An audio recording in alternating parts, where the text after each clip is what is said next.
Hey guys, it's Damien here, and Project Highland for Model 3 just got released.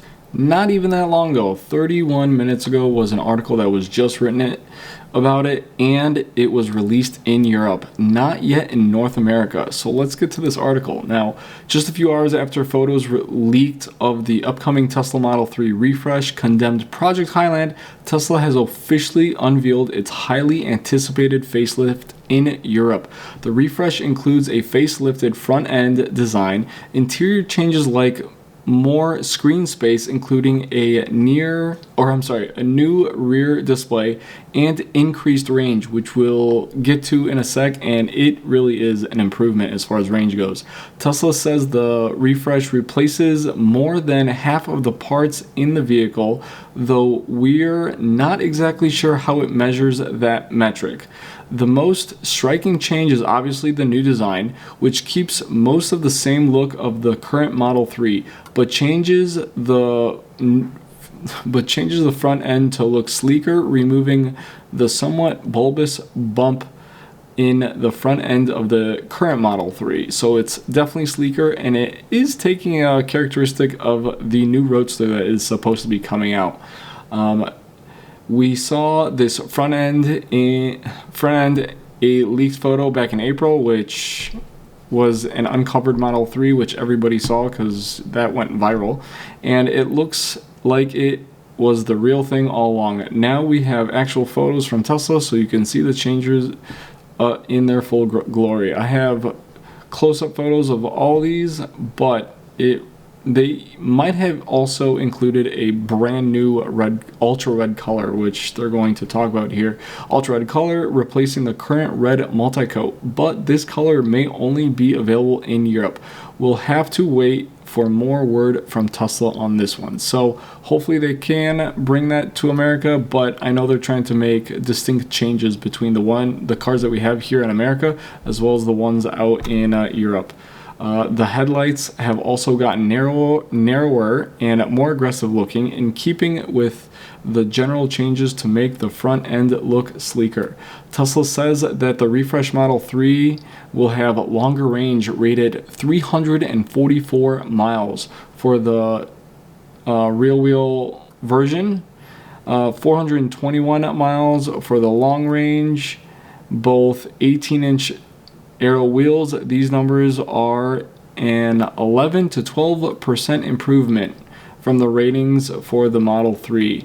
But no, those are WLTP numbers, so they'll get bigger than the US EPA numbers will be when they come out.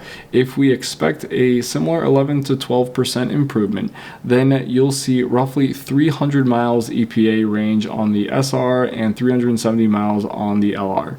That, of course, depends on the type of driving that you do, but with those ranges, man, winter will be at no problem. This increased range largely comes from improvements in aerodynamics, with a lower and less bulbous front end channeling air around the vehicle more effectively. This has resulted in a CD of 0.219, Tesla's lowest yet, down from 0.225 on the current Model 3, which improves range by 5 to 8% on its own.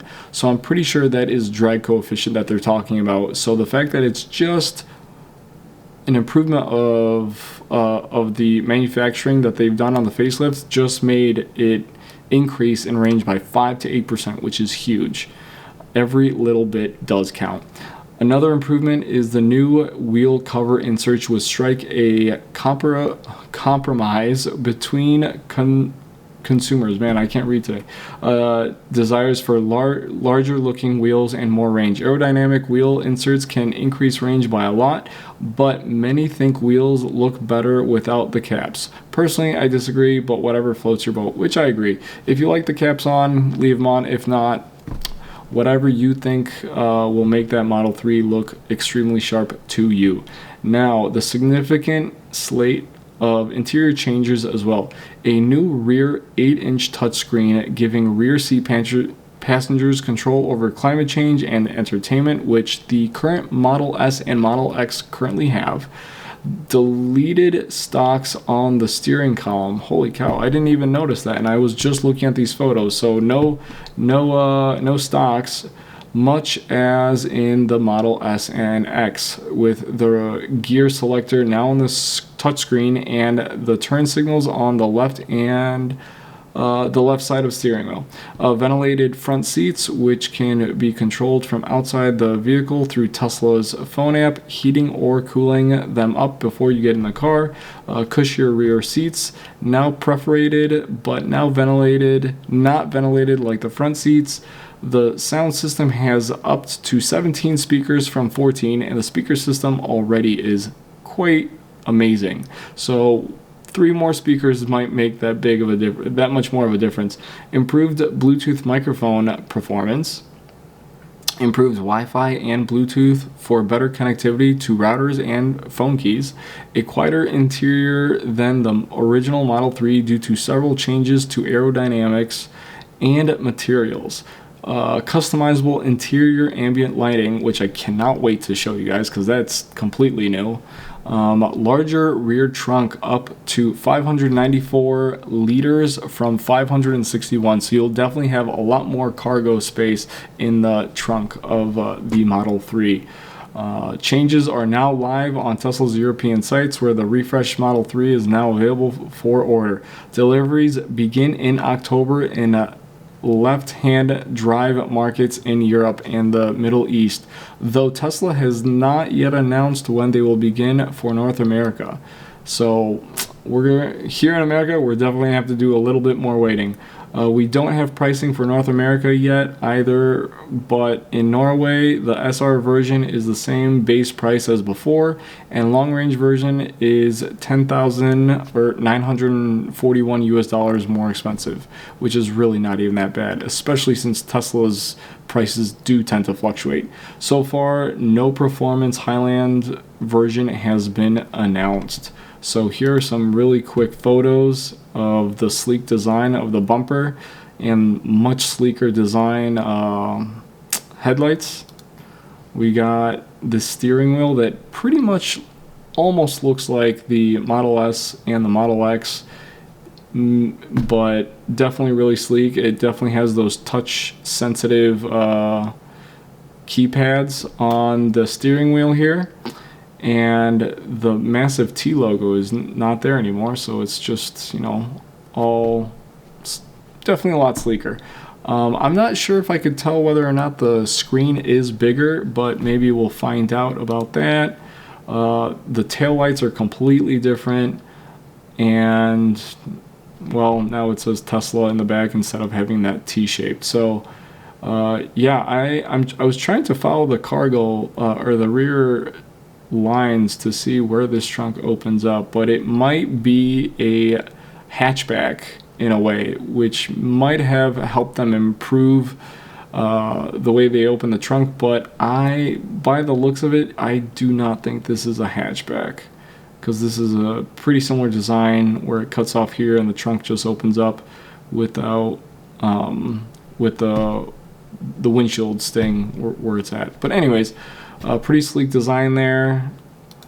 And then here is the side shot, and here's that ambient lighting that they were talking about that might be very customizable while you're driving. So it's all the way from the door all the way through to the front of the front dashboard here, which is pretty neat. And then there's your screen that the Model 3 and the Model Y were missing, that the current Model S and X have. So plenty of entertainment there. So there's your white Model 3, and here is your gray. Still very sleek. Those taillights look extremely sharp. There's your ambient lighting again, so maybe it might also they might also incorporate some sort of warning, so if you're not paying attention to the road, or you have FSD on, that might be flashing red. I'm sure they'll incorporate plenty of new things for that ambient lighting. But yes, very sleek steering wheel here. You can see that ambient lighting. It almost looks like that edge is lifted up here quite a bit from, because before it was just a very flat surface, so it looks like it's been lifted up to include that ambient lighting. And those wheels really do look extremely sharp. And originally it was supposed to be an 18-inch wheel, and I believe now the stock wheels will become 19 inches. So there you have it. This, like I said, this just came out. I had to make a video on it. And looking at it, it seems to me that everyone's going to be excited for it. The prices won't change as much, so hopefully maybe we'll be able to get these prices with the tax breaks, the $7,500 tax breaks that you get buying an EV. They're also trying to get customers to trade in their gas cars to be able to buy an EV. I don't know if it's specifically for Tesla, but anyways, this is a substantial change, and I absolutely love it. So if you guys like this video, please like and subscribe, and I'll catch you guys in the next one. Thanks for watching.